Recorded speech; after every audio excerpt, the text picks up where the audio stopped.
Good morning. Okay, I know it's early. You guys sleep, it's a good thing. I miss college. We get up way earlier now. It's really good to be back at Liberty this weekend. I myself am a Liberty alumni. I graduated in 2011. Graduation is coming, guys. It's worth it. Keep working hard.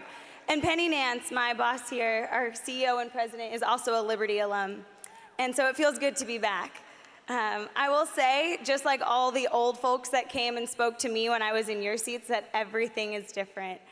We drove by the gym yesterday and we're in awe. You guys are so blessed and so spoiled by worship. I think that's one thing that never changes at Liberty. You guys worship, and I don't know about you, but just soak it in. There's no place like this anywhere else, so thank you. Today, Penny and I will be speaking at the Helm Suite at 145, the government suite, and we're gonna do a little Q&A. So we'd love to have you come and ask questions about CWA, about what we do. But for those of you who don't know, Concerned Women for America was actually founded by Mrs. Beverly LaHaye, the wife of Dr. Tim LaHaye, the same LaHaye's as the LaHaye Ice Center. If there's our hockey guys here, I'm not sure. They're back there. They keep them in the back. They're probably still the same when I was here. Go Flames! Now, Penny represents over 500,000 women nationwide and like-minded men. We like to say that we are the only women's organization that actually likes men, so you're welcome to come to our Q&A today if you'd like. We love men, we love the role you guys are playing, the role that we as women play, and we are working on that in DC. David Nasser said it so well, it's not just about public policy for us, it's about the way we posture to the world on the issues that break the heart of God, issues like life, the attacks on marriage and the attacks on people of faith. And we're working really hard, but we can't do it alone. We need you guys. We have a Young Women for America chapter here at Liberty. That's our college chapter version of CWA. So our president is Chelsea Andrews, so if you're interested, find out more from her. And guys, that is where the girls are, so I don't know what more I have to say. You're welcome to come. Like I said, we're working on the life issue. We are a pro-life generation. 55 million babies have been lost since Roe v. Wade passed. We're working on protecting and promoting marriage as God defined it, and why we have to be advocating for that in the public sphere. We're working on things like national sovereignty, support for Israel, education issues, family issues, and something that I think a lot of you here have a heart for is working against pornography and sex trafficking. So we've got a lot to do. The Lord is equipping soldiers, and we're just happy to be in a little place called Washington, D.C. that needs more of you there. Penny Nance is not only my boss, she is a woman that I respect so much. She has become one of the women that I find is genuine and funny. And I'm gonna list off all these titles here for you guys, but I know she cares about one title the most, and that is being a mom. She has 2 kids, which we are actively trying to recruit to Liberty University. So feel free to say hi to her, and we're gonna send Claire and Briscoe some videos to get them here. Before Penny was CEO and president of Concerned Women for America, she worked on Capitol Hill. She ran her own lobbying firm and worked for the Federal Communications Commission. Then she joined CWA as the president and CEO. She runs our nonprofit, our legislative action committee, our political action committee, and has even spent time before that working with the Christian recording industry. She was recently named one of the top 4 most powerful pro-life female voices by the Christian Post. She's appeared on ABC, Fox News, MSNBC, and CNN, and been in plenty of publications. Because for some reason, to the common world, it's weird to see a conservative woman actually standing up for what she believes in. So they've got her quoted in the Wall Street Journal, USA Today, New York Times, and she's a Christian Post senior advisor. She's my boss. I respect her a lot. She's so fun. We'd love to meet you. Please join us in the Helm Suite at 145 today. So without further ado, Penny Nance.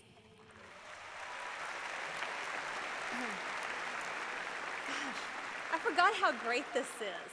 It's been a long time since I was a student here. I think we have a picture, but I was a kid just like you sitting here listening to speakers at Convocation. Some of them I liked, some of them I didn't. No pressure, Jonathan. But, you're all critics, and it's great. But this is, I know, only your second Convocation, I think. You may not have figured it out yet, but you come from a rich tradition of excellence at Liberty University. You come from a place where when Dr. Falwell founded this organization, he very intently invested and worked to raise up the future leaders of this country. You have a rich tradition of activism. And I know that's true because I run into, anytime I'm on the national stage, there's another Liberty University there alongside me, whether it's the national news or whether it's a rally or an event. And I am so blessed to have come from Liberty University and to be a part of that rich tradition. Now it's your turn.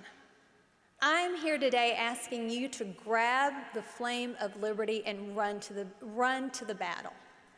It is your time to step forward, and your generation's time to step forward and be the leaders of this country.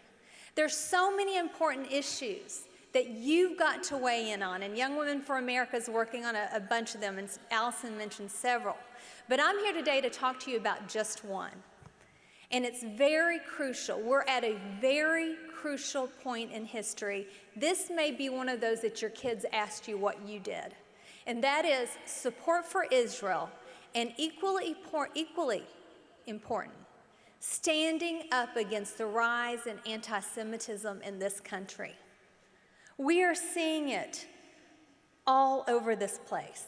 And I was reminded recently what happens when Christians don't stand up and speak. I was blessed to go to Israel and to go to Yad Vashem, which is their Holocaust Museum. It's a beautiful place. But an aside is obviously very dark and very difficult to be because it chronicles the systematic murder of 6 million Jews at the hands of Adolf Hitler and the Nazis. But it also chronicles something else, something very shameful to me, and that was the overwhelming indifference by Christians at this point in history, between 1933 and 1945. Now, there's notable exceptions to that, but there's also some Christians that were complicit. Now, juxtapose the museum inside. When you walk outside, there's a beautiful grove of trees that is a memorial to a group they called the Righteous Among the Nations.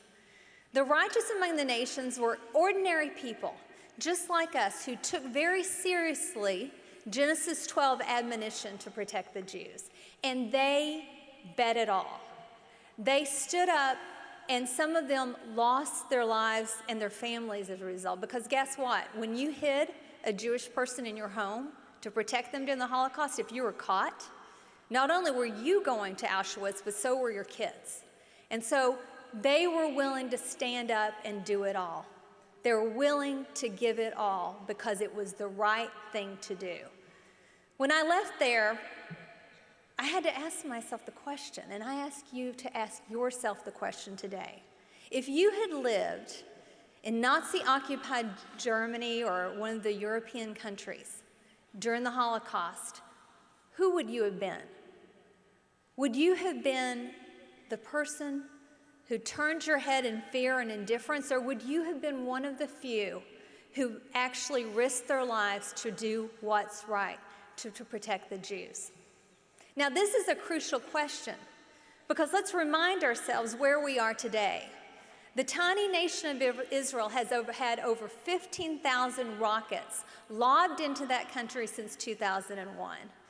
Just since this past July, there's been over 1,500 come over from Gaza at the hands of Hamas, which is a terrorist organization, and by the way, equally brutal to the Palestinians. They use them as human shields. They built 32 tunnels in an effort specifically to murder and kidnap Israeli citizens. And of course, just as we would if even one rocket came over here, Israel must defend itself. They must close down the tunnels. They must protect themselves. That's not surprising. What's surprising has been the reaction by the rest of the world.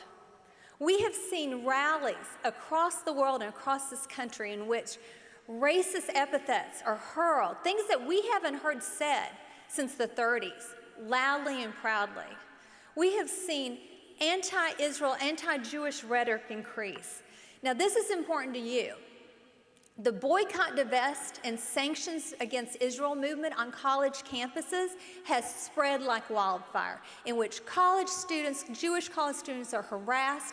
Fake eviction notices are shoved underneath their dorm rooms, and it is an overwhelming climate of harassment and fear. Add to that the fact that Iran has clearly stated their goal is to literally wipe Israel off the map, and they're looking to spin the nuclear centrifuges to do it. And ISIL and Hezbollah eyes them from the north. The world is a very dangerous place today for little Israel, which, by the way, is only the size of New Jersey, surrounded by all these people who hate them. So the question is, what are you going to do about that? Do you care about the fact that Israel is at risk and that Jewish students around this country are being harassed? Are you going to say, not on our watch? Are you going to be the students that stand up and show something different? You show Christian love and caring. So here's my action item to you. This is what I need you to do. This needs to be an inflection point where we say, not on our watch, where Christian evangelicals come together. Join me and Mike Huckabee on October the 5th in Washington, D.C. for a rally from 2 to 4. We're going to make it really easy for you. We're partnering with the university. The university is going to run buses that get you there and back free and no cost, making it easy. Now, I know you're not supposed to have your phones out, but for one time only, briefly, and then you got to put them right away. I'm an authority figure. Pull out your phone and let me know that you want to come. You can email me at luRallyBus@cwFasInFrankA.org. That's LURallyBus@cwFasInFrankA.org. Grab the torch of freedom and run to the battle. We need you. Thank you, and God bless.